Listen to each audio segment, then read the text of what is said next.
नमस्कार श्रोतावृन्द, रचना वाचनका अनलाइन सिरिजमा यहाँहरूलाई स्वागत छ।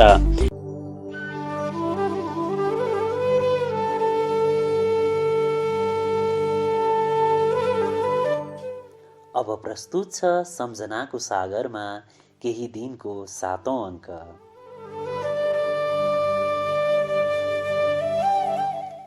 स्कुले नाच उठेका दिनको सम्झना। मेरो प्रथम पाठशालाको सम्झना सुरुमै गर्नुपर्छ। त्यो आफ्नै घर हो।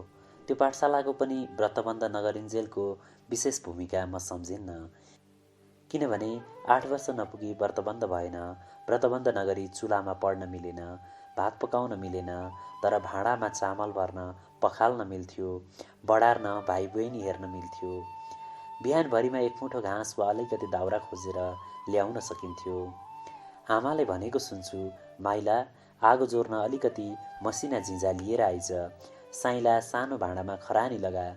हामी आफ्नो काम गर्थ्यौँ। एउटा भाइ कोक्रोमा हल्लिँदा चुइँ चुइँ कटकट जस्तो आवाज आउँथ्यो। सानी बहिनी भाइ हल्लाउन मन पराउँथिन्। टाढे बसेर भात छड्केको हेर्थ्यौँ, कराईमा भुटुन पड्केको सुन्थ्यौँ। त्यो खार र धुवाँले बिरालोलाई समेत उफ्रेर बाहिर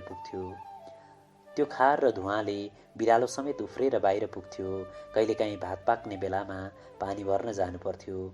ससाना गाग्री अथवा हत्तर बोकेर हामी कुवातिर उठ्थ्यौँ। पछाडिबाट निकै तल ओह्रालामा, चिसामा, कहिल्यै घाम नलाग्ने त्यो ओस लप्सीको फेदमा, खोल्याङको शिरमा कुवामा पानी टिलपिल हुन्थ्यो। भरिएर बिटबाट अलिकति पोखिँदो बुढो पातले परतिर मौवाको फेदमा हामी भाँडो डुबाएर टिलपिल पानी भर्थ्यौँ र उकालो लाग्थ्यौँ। घर पुग्दा अनादिकालदेखिको भोक खनिएको हुन्थ्यो। खाना खाएर म एउटा झोला भिर्थेँ र रातमाटे डाँडाको ओह्रालो चङ्गा उडेसरी बत्तिन्थेँ। हावाले फुकेर कहिले दौराको फेर भुँडीसम्म उचाल्थ्यो र झिलिक्क अश्लील दृश्य निकाल्थ्यो। म बताससित खुब रिसाउँथेँ, किन यस्तो गर्नु पर्यो अर्कालाई। तल्ला घर पुगेर यसो पेटीमा सुन्थेँ, कोसेले खायो खाएन, खाना पाकेकै छैन कि उसलाई घाँसमा पठाएका छन् कि। एक दिन उसकी आमाले भनिन्, तिमीले गर्दा हाम्रो कोसे बिग्रिसक्यो बाहुन नानी। आज एक दिन बाख्रा हेर्दै म कोदो टिप्छु भन्छु, ऊ चाहिँ साइला झरिसके, स्कुल जान्छु नत्र पढाइ छुट्छ, मास्टरले पनि पिट्छन् भन्छ। के तिमीहरूको स्कुल सधैँ जानुपर्छ? पर्छ काकी, नत्र मास्टरले छडी लाउँछन्, म भन्थेँ र एउटा अपराधी जस्तो भएर कोसेलाई ढुक्थेँ। निकै बेरपछि ससानो घाँसको भारी बोकेर फुपूका पछि पछि कोसे आउँथ्यो। ऊ भोकले हरियो भइसकेको हुन्थ्यो। 9-10 को हुँदो हो, तर निकै तिग्रे भएकाले खोला किनारदेखि एक डोको घाँस कस्सेर ल्याउँथ्यो। त्यसपछि कोसे उफ्रेर भान्सामा पुग्थ्यो। अलिकति दुधमा रोड्याइ गरेको सुन्थेँ। अबदेखि घाँस काट्दिन भनेको सुन्थेँ। नकाटे स्कुल छुटाइदिन्छु भन्थे। म केही पढे झैँ गरेर बाहिरको खाटमा ढुकिरहन्थेँ। मोही पिउँछौ बाहुन नानी? फुपूले प्रश्न गर्थिन्। मलाई त्यति बेला भोक लागिसकेको हुन्थ्यो। म भन्थेँ, पिउँछु फुपू। एक बटुको मोही निसासिएर सक्थेँ। कोसे चुट्दै बाहिर निस्कन्थ्यो। त्यहाँबाट हामी उठ्थ्यौँ। स्कुल जानु एउटा रमाइलो मेला बजार गए झैँ लाग्थ्यो। म नयाँ थिएँ, अरू पुराना साथी थिए। स्कुले दाजुहरू नचिनेका सबै, दिदीबहिनी कम्ती थिए। घरको कुनै अनुशासन नमिल्ने ठाउँमा एउटा भिन्न संसारमा पुगेको हुन्थेँ। बाले पढेका पाठशालाको मेरो स्कुलसित मिल्ने कुनै कुरा थिएन। सम्पूर्ण रूपले नयाँ कृत्यहरू हेर्नु, मास्टरले नङ जाँचेका, घाँटी जाँचेको, होमवर्कमा रातो मसी, दिनदिनका नयाँ नियम, फुलबारीका झारू खाल्ने, कक्षा कोठा बढार्ने, यस्तै अरू कुरा पनि चल्थे। ठुला केटाले बाटामा केटी जिस्क्याएको, नासपाती, काँक्रा, सुन्तला अथवा घरका पैसा चोरेका खबर पुगेपछि बदमासले लौरा चाख्न तयार हुनुपर्थ्यो। यस्ता घटना घरका लागि समाचार हुन्। हाम्रो स्कुल अर्कै संसार हो। घन्टी लाग्न साथ गिरानमा ओर्लेर फालिन लाग्नु र गाउँमा कहिल्यै नखेलेको पिटी खेल्नु। पिटी हामीले गाउँमा कहिल्यै नसोचेको नदेखेको खेल। भर्तीवालाले परेड खेल्छ भन्थे। गढी गाउँको ठुलो आँगन जत्रो सम्म गिरानमा हार लागेर साना अघि ठुला पछि गरेर उभिएपछि गुरुजी चेक गर्न आउँथे। ससाना सिर्कना हातमा बोकेका गुरुजीले कपडा धोएको छ छैन हेर्थे अनि सबैका हत्केला उत्तानो पारेर तेर्स्याउन लगाउँथे। प्रत्येकका नङ जाँच गर्थे, ती कति लामा भए, त्यहाँ कति फोहोर मैला माटो गोबर छ त्यो देखाउँथे। बिहानभरि कोदो रोप्ने, बिउ काट्ने, धान गोड्ने, भकारो सोर्ने, यस्तै हिलो मैलो माटोसँग खेलेर बचेको हाम्रो जीवन उफ्रेर स्कुल पुग्थ्यो। तर सबैको जीवन त्यत्तिको पनि थिएन। कति खानै नपुग्ने, एक छाक खाएर स्कुल पुग्ने पनि थिए। कहिले स्कुल नपुग्नेहरू झन् धेरै थिए। हामी गिरानमा फालिन लागेर पिटी खेल्न थालेपछि प्रत्येक बिहान त्यो नयाँ खेल हेर्ने रमितीहरू कति हुन्थे। घाँसका भारीसँगै पानीका गाग्रासँग माथिल्लो गाउँका स्कुल जान नपाउने हामी जत्रै केटाकेटी बाटैदेखि उभिएर डिलमाथिबाट हाम्रो तमासा हेर्थे। हामी आफूलाई भर्तीवाले जस्तै भएर लेफ्ट राइट गर्न पाएकोमा भाग्य सम्झिन्थ्यौँ। पेन्सिल कलम हुँदैनथ्यो, डटपेनको आविष्कार हुनै थियो। आज सम्झिन्छु स्कुल जानेहरू पनि कति गरिब थिए। त्योभन्दा ज्यादा गरिब बन्ने ठाउँ थिएन। कसैको साथमा एउटा कपी हुँदैनथ्यो, धेरैका पासमा पाठ्यपुस्तक हुँदैनथ्यो। मङ्सिर लागेपछि अघिल्लो कक्षाको सिनियरको घरमा बाआमा जान्थे, किताब बन्दोबस्त गरिदिन्थे। कोरेका, च्यातिएका, गाता फाटेका, पाढे कागजले मोरेका पुस्तक हाफ दाममा मिल्थे। बसेर हिसाब गर्थ्यौँ, सेकेन्ड ह्यान्ड किताब पनि 1 वर्ष चलाएका हुन् कि 2 वर्ष या 3 वर्ष, त्यसअनुसार रुपियाँ 8 आना 4 आना हुँदै मोल तल तल झर्थ्यो। छोराछोरीलाई सेकेन्ड ह्यान्ड किताब जोडिदिन कोही 1-2 खेताला सघाउँथे, कोही घिउ अथवा केरासँग साट्थे, कोही भक्मिलाको अमिलोसँग। कहिलेकाहीँ गुरुहरूले दार्जिलिङका पारसमणि प्रधानहरूले लेखेका नयाँ किताब पनि ल्याउँथे। गाउँभरि स्कुल जानै नपाउनेहरू धेरै थिए। पुस्तकालयको कल्पना थिएन। हाम्रा गुरुसँग अल्जेब्राको किताब थियो, ज्यामेट्री बक्स थियो, स्केल, फिता, पौडी खेल्ने डोरी थिए। विद्यालयमा एउटा हार्मोनियम बाजा थियो। कहिलेकाहीँ मास्टरले नदेखेको समयमा हामी छुन पाउँथ्यौँ। 2वटा मादल पनि थिए, तर बाहुनले त्यो बजाउनु हुने हो कि होइन म साँच्चै दोधारमा थिएँ। झ्याली र मजिरा थिए, नर्तकीले बाँध्ने घुङ्गुरा थिए। तिहारमा देउसी भैलो नाचका लागि लामो तयारी हुन्थ्यो। त्यसबेला गुरुजीहरू, कमिटीका मान्छे, रौसेहरू, मुङलानतिरबाट फर्केकाहरू भर्तीवाला नयाँ लुगा लाएर नाच टोलीमा हिँड्थे। नाच्ने केटीहरू कम्ती थिए, विद्यालयमै थोरै थिए। त्यही पनि राधिका, पार्वती, विद्या, पूर्णिमा, देविका, रम्बी नाच टोलीमा हुन्थे। नाच टोलीमा म र मेरा दौतरीहरू पनि नयाँ लुगामा बनिएर उचालिन्थ्यौँ। आज पारी गाउँमा नाच छ। हिजो तल थियो, भोलि हाम्रो गाउँतिर पस्छ होला। बाआमा कसैले घर नछोड्नु, स्कुलको देउसी नाच आउँछ। हामी हुलाकी भएर खबर सुनाउँदै सारा गाउँ उड्थ्यौँ। 50-60 जनाको देउसी नाच नाकै डाँडै डाँडा उकालो लाग्न साथ देखिन्थ्यो। नयाँ लुगामा हार्मोनियम बोक्ने, मादल भिर्ने, नाचका सरसामान वाद्यवादन, अघि नाच्ने केटाकेटी, त्यसपछि कमिटी, गुरुहरू, रमिते सारा गाउँ उल्टेर पछि धानका बोरा, चामलका कुम्ला बोक्ने, रोटीका झोला, फलफुल बोक्ने, पछि कुद्ने रौसे केटाकेटीसँगै स्यास्या गर्दै उकालो चढ्थे। हामी माथिको बरडाँडा छेउ भेला हुन्थ्यौँ र आफ्ना घर झर्थ्यौँ। ठुलाहरू बढारेर लिपपोत गरी चिटिक्क पारेका आँगनमा भयभरका गुन्द्री, राडी कहीँ पिरा ओछ्याएर अझै नपुगे पराल फिजाएर तयार पारेको हुन्थ्यो। नाचटोली आएर गुरुजीहरू समेतले आफ्नो घरमा टेकिदिँदा, म गोविन्दको घर हो भनेर चिनिदिँदा र म फुर्केर हौसेर र खुसीले उचालिएर भित्र बाहिर गर्थेँ। हाम्रा घरका मिठा कुरा उनीहरूलाई दिन पाए हुन्थ्यो जस्तो लाग्थ्यो। यतिखेर बाआमाले पनि पुराना लुगा फ्याँकेर दसैँको लुगा लगाइदिए हुन्थ्यो भन्ने लाग्थ्यो।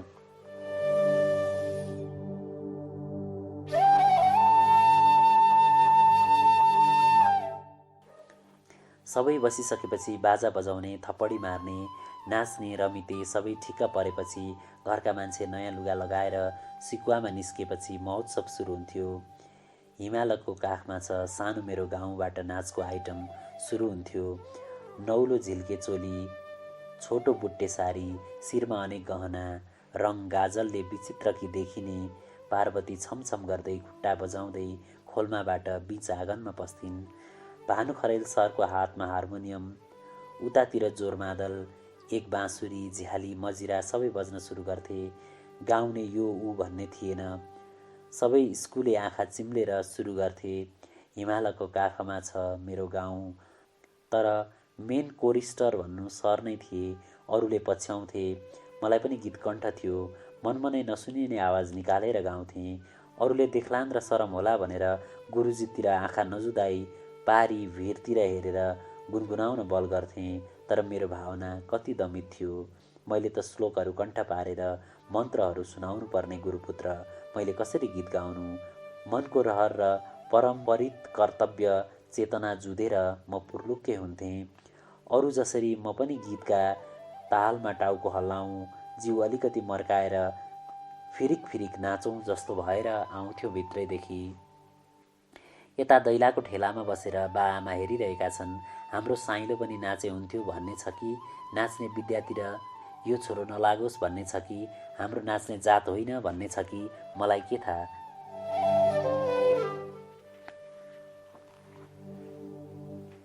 म त्यसै अररिएर कटमिरो अवस्थामा त्यो समय गुजारेँ।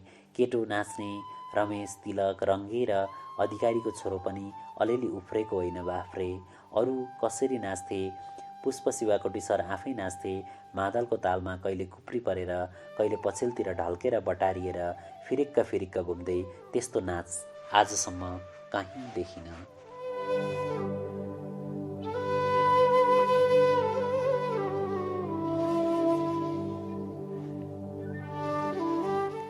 ती पूर्वी पहाडका आदिम शैलीमा दार्जिलिङ मिसिएको थियो। यसरी नै दसैँ तिहारमा सारा च्याङथापु अर्कै हुन्थ्यो। सुरुका 2 वर्ष नाच टोलीले नेतृत्व गर्दै राई सर र आसाङ सर हिँडेका थिए। हार्मोनियममा बसेका आसाङ सरको केस अहिलेका साईबाबाको जस्तो घुङ्गुरिएको थियो।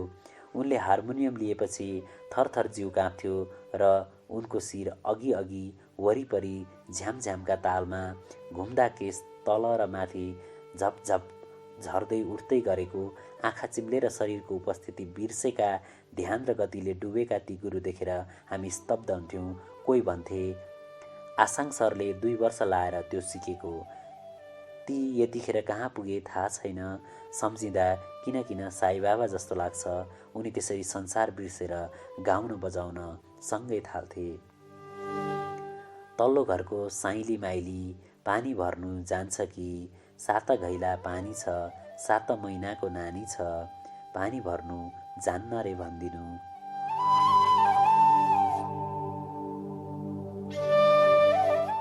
त्यसै बेला हो पार्वती नाचेकी।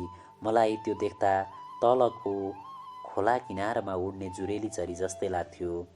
कति ध्यान दिएर हेरेँ उनका साना खुट्टा कसरी चलेका। त्यो देख्दा हाम्री आमाले सिकाएको एउटा गीतको सम्झना हुन्थ्यो। बाङ्गी बाङ्गी खुट्टीले सिन्की खाँदौला, लैजाऊ बजै तिम्रो भोटो नाङ्गै नाचौँला।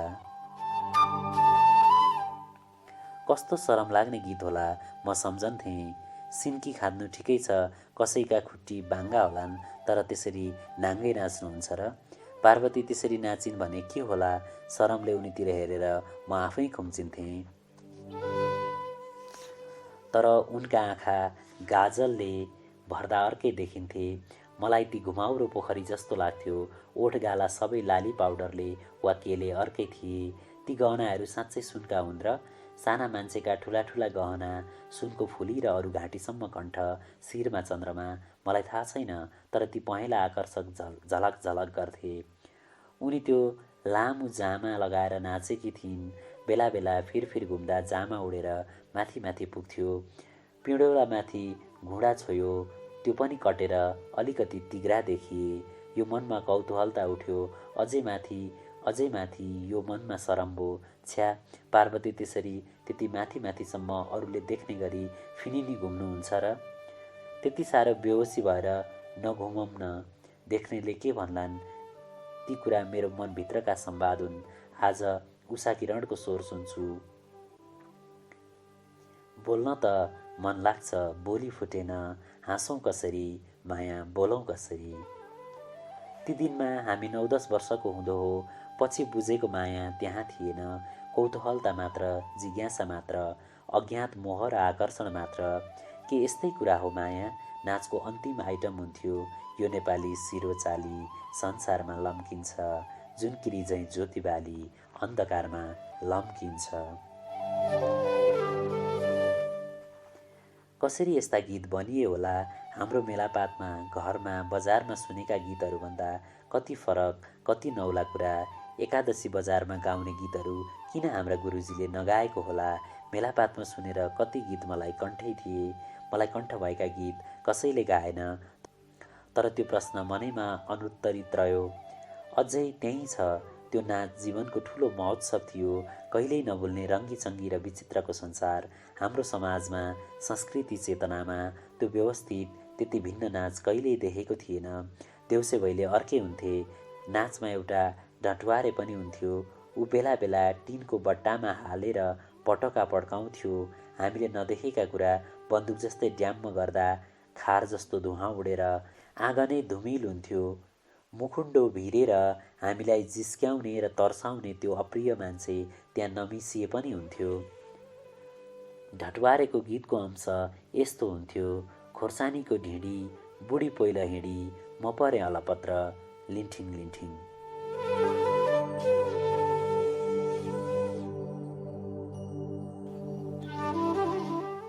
एउटै घरको नाच 3 घण्टाको, त्यसपछि नाङ्लामा फुल फलेदो, सेलरोटी, थालमा पैसा, डालीमा धान चामल, दियो, माला, अक्षता, आशीर्वादको लामो प्रक्रिया। त्यो सकेर भारीसँग टोली अर्कै गाउँ लाग्थ्यो। नाचेको टोली उठेपछि ठुलो तमासपछिको सुनसान बाँकी रहन्थ्यो। मादल, हार्मोनियम, सिधा सामल बोकेर त्यो लामो लर्को, कोदोबारीको डिलैडिल ओह्रालो झर्दाको छाया सम्झिन्छु। बाजागाजा सुनेर, ढटवारे देखेर तर्सेका गाईबस्तु बिस्तारै टुङ्गामा आउँथे। उनीहरू तर्सेका कान तल झर्थे। भागेर नास्पातीको फेदमा लुकेको कुकुर फर्केर आँगनमा आउँथ्यो। बिरालो धुरीबाट ओर्लिएर बिस्तारै आँगनमा झर्थ्यो र ढुङ्गामा आउँथ्यो। ममा भने अघि भएको शरम र कुतकुती अझै बाँकी हुन्थ्यो।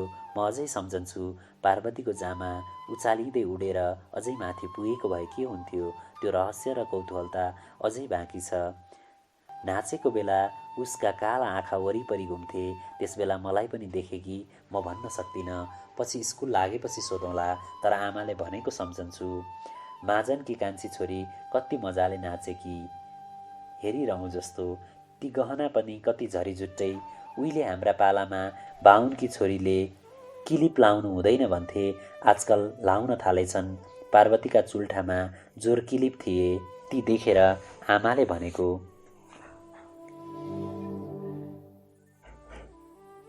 यो मेरो अतीतको झल्का हो। आज म त्यहाँ छुइनँ। मेरा बाआमा कोही त्यस संसारमा छैनन्। म त्यो एउटा क्षण अमर भएर बसेको छ। तर त्यो एउटा क्षण अमर भएर बसेको छ, मनमा बारम्बार आउँछ। त्यो आफै रिट्रिभ हुन्छ। मनका आँखाले हेर्छु, म त्यहीँ पुग्छु, त्यस्तै हुन्छु। त्यो स्कुलले मलाई दिएको अलग पाठको सम्झना गर्दछु। ती गुरु छैनन्, ती साथी छैनन्, ती कोही मात्र होलान्। अघिल्लो पटक जाँदा तिनै भानु सरलाई भेटेको थिएँ। मेरा मित्र नरनाथ अधिकारीलाई भेटेको थिएँ। त्यो क्षण पनि छैन, तर छ त्यसको कहिल्यै नमेटिने तस्विर। ती झल्काले नित्य खेदिरहने भएकाले म बारम्बार अतीततिरै फर्कन चाहन्छु। वैशाख 2068, सुकर्मटोल, कीर्तिपुर।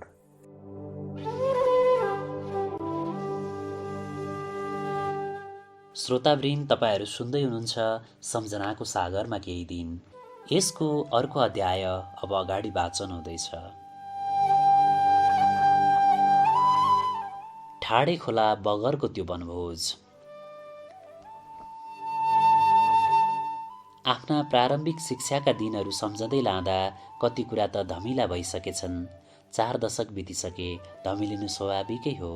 तर पनि धेरै कुरा सम्झन्छु र आजका बालबालिकासँग ती दिनको मेरा अवस्थाको तुलना गर्दछु अनि उदेक मान्न थाल्छु। मेरो स्कुलिङसँग उनीहरूको तुलना गर्दछु। मलाई स्कुलमा बानी पर्न निकै समय लाग्यो। एउटा नौलो र भिन्न संसार थियो त्यो।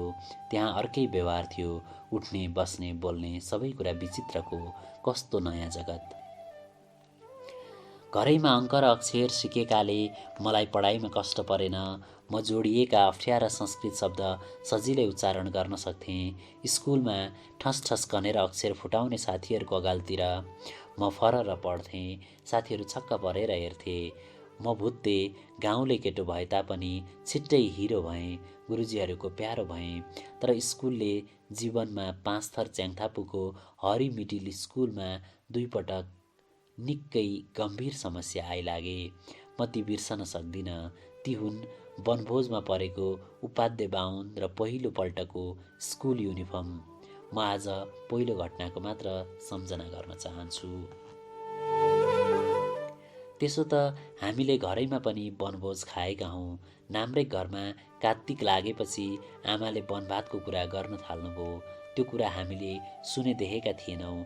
अनि मङ्सिरका कुनै दिनमा आमाले अनेक सामान तयार पार्नुभयो। चामल, तरकारी, नुन, भुटुन, मोही, दही, घिउ, पानीका हत्तर, थाल, पकाउने भाँडा, पस्किने डाडु पुन्यु आदि सबै सामान।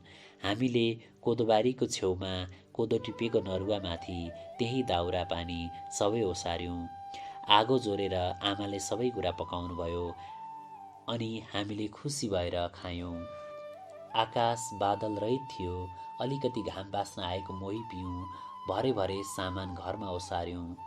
आमाले हामीलाई एउटा संस्कार भनौँ कि परम्परा सिकाएको होला। बाल्यकालभरि धेरै हाँसखेल गर्न नपाएकी आमाका मनमा आफूले जानेको त्यस्तो इच्छा बाँकी थियो होला। हामीसित खेलेर रमाइलो गर्ने इच्छा लुकेको थियो होला।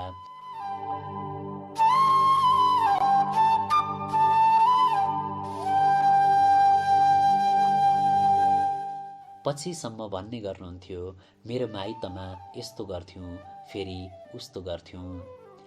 आमाहरूले माइतमा अपुरा छोडेका खेलहरूले पछि घरमा अन्यत्र पुगेर पनि स्थान ग्रहण गर्दा रहेछन्। एउटा काल पुरा नभई अर्कोमा सर्दा त्यो अतृप्त बाँकी हुने रहेछ जस्तो लाग्छ। किनभने आमाको बाल्यकाल नआई बितेको थियो। हामीले बा नभएको बेला त्यस्तो वनभोज खेल्थ्यौँ। हिउँदको बेला स्कुलको वनभोज जाने तयारी भयो। गुरुजीहरूले त्यसको सारा तयारी गरे। माथिल्लो कक्षामा पढ्नेहरूले नेतृत्व लिए। 40-50 जना थियौँ होला। तीमध्ये एक मात्र थिएँ व्रतबन्ध गरेको उपाध्याय बाहुन केटो। अरू कुमाई बाहुन, छेत्री, जैसी, मतवाली, दलित सबै थिए। प्रत्येक विद्यार्थीबाट चामल, दाल, नुन, तेल, तरकारी उठाउने र आफ्ना आफ्ना थाल बटुका लिएर ठाडे खोलाको बगरमा भेला हुने सूचना भयो। सरहरूले भनिसकेका थिए सबै मिलेर दाल भात तरकारी पकाउने, वनभोज खाने। अघिल्लै दिन मैले ठिक्क पारेँ सिल्वरे थाल र बटुको, आधामाना चामल, अलिकति कुनै तरकारी इत्यादि। आमाले सोध्नुभएको थियो, को छ भान्से? मैले भने आफै होला। त्यसको अघिल्लो रातभरि मलाई ठुलो चिन्ताले छोप्यो। भोलि के गर्ने होला? पिकनिकमा नजाउँ त जीवनमा यो प्रथम महोत्सव आइरहेछ। जाउँ म व्रतबन्ध गरिसकेको बाहुन केटो, ती साराले छोएको भात कसरी खान सक्छु? होइन, त्यस्तो पर्दैन होला। नरनाथ पनि छन् अधिकारी बाहुन, उनी र मेरो एक भान्सा हुन्छ होला। अथवा हामी सबैको भान्से भएर पकाउँला। फेरि आफ्ना यी साना सिन्के नाडीले त्यत्रा भाँडा उचाल्लान् के? मनमा दुविधा बोकेर भोलिपल्ट घामको झुल्कोसँगै दौडिएँ। झोडी पेल्दै खोकको बाटो कटुसका काँडामा टेक्दै जौबारी मुनतिर ठाडे खोलाको बगरमा पुगेँ। त्यहाँ पुग्दा माथिल्लो घरे ठुल्दाई भेट्टाएँ। आधामाना चामल र चाउरी परेको इस्कुस बोकेर उनी पनि दौडिरहेका थिए। तल खोलाको पानी सङ्लैको थियो।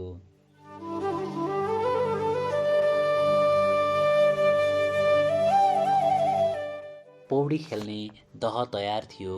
उफ्रने बगर, लुक्ने ढाड सबै थिए। हामी धेरै बेर खेल्यौँ, नाच्यौँ, उफ्रियौँ। मादल र गीतहरू पनि थिए। गुरुहरू, साथीहरू थिए त्यो एकान्त खोला बगरमा। अलिकति हाँसखेलपछि बगरका एक कुनामा सरहरूले दाउरा जोरे, आगो सल्काए र गढीदेखि ल्याएका ठुला भाँडा कराहीमा दाल भात पकाउने तयारी गरे। बिस्तारै खाना पाक्न थाल्यो। सबै जात र वर्ग लागि परे, तर गङ्गा सार्की, काजीमान कामी, ज्ञानेन्द्र हिङमाङ र गोविन्द भट्टराई ठुलो दुविधामा थिए। रित्ता थाल च्यापेर परपरै खेले जस्तो गरिरहे।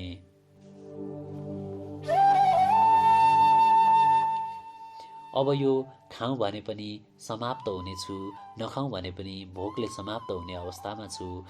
खाउँ भने पनि सबैले जात फाल्ने भन्न थाल्लान्, नखाउँ भने पनि अरूसँग नमिल्ने ढोगी भनेर गिज्याउलान्।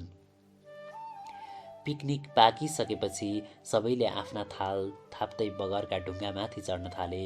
म भने बडो दुविधामा परेँ। उस बेला बाहुनले त्यस्तो सार्वजनिक स्थलमा अरू जातले छोएको खानुको अर्थ नराम्रो लाग्न सक्थ्यो।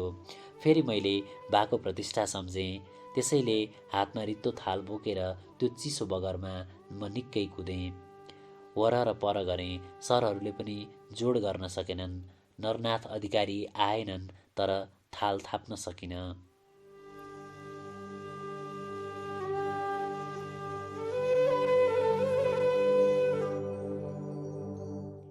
दार्जिलिङका गुरुहरूले मलाई त बाहुनको तारै भने, तर मैले खपेँ। मैले भोक खपेँ। तरकारी काटेर उब्रिएका मुलाहरू खाएँ, एक दुई दाना सुन्तला खाएँ, खोलाको पानी पिएँ र एउटा तारे बनेर कलेटी परेका ओठसँग साँझमा घर फिरेँ। खान नपाएकोमा दुःख थियो, अरूसँग मिल्न नसकेकोमा ग्लानि थियो, तर कुनै हल्ला र अपवाद म माथि नलाग्ने भएको अवस्था सम्झेर ढुक्क पनि भएँ। सामाजिकीकरण कति कठिन थियो, विभेद कति चर्को थियो। आज सारा बदलियो। ती दुर्दिनहरू समयको भित्तामा टालिए, ती विभेदक पर्खालहरू भत्किए, तर मलाई आज पनि बिर्सन मुस्किल परिरहेकै छ। पर्खालको एउटा भित्तोमा म थिएँ, अर्कोमा गङ्गा सार्की, ज्ञानेन्द्र दर्जी र काजी विश्वकर्मा थिए। बीचमा अरूहरू थिए, अनेक थिए। ठाडे खोला बगरको त्यो पिकनिक एउटा उपन्यास जत्रो हुन्छ। ती पात्र सम्झन्छु, आफ्नो भूमिका सम्झन्छु, गुरुहरूको भूमिका सम्झिन्छु।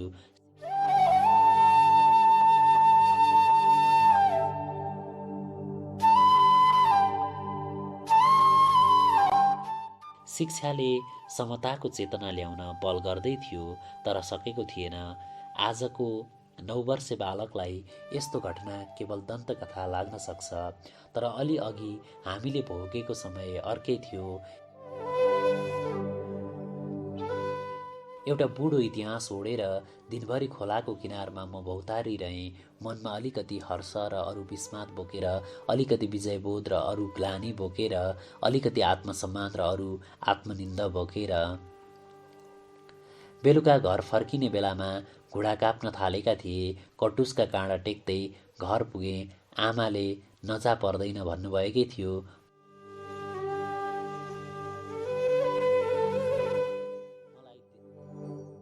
मलाई देखेर भन्नुभयो, खुब खाइस होला बनभात। ओठ हेर्दा पनि टम्मै खाए जस्ता छन्। मेरो रुने बेला भएको थियो। एकछिन चुप लागेर खपेपछि आमाले भुङ्रामा पाकेको भुक्के रोटी दिनुभयो, अनि मात्र सास आयो। 5 भदौ 2064।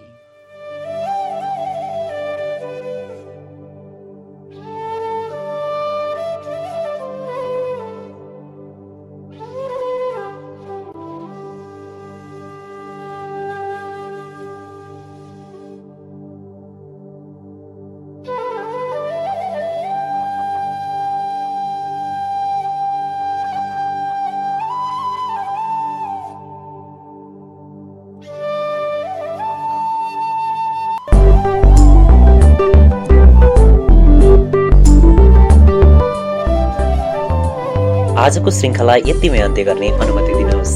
अर्को सिरिज लिएर हामी चाँडै उपस्थित हुनेछौँ। Stay safe, stay at home, keep tuning. Rachana वाचनका online series only on sound.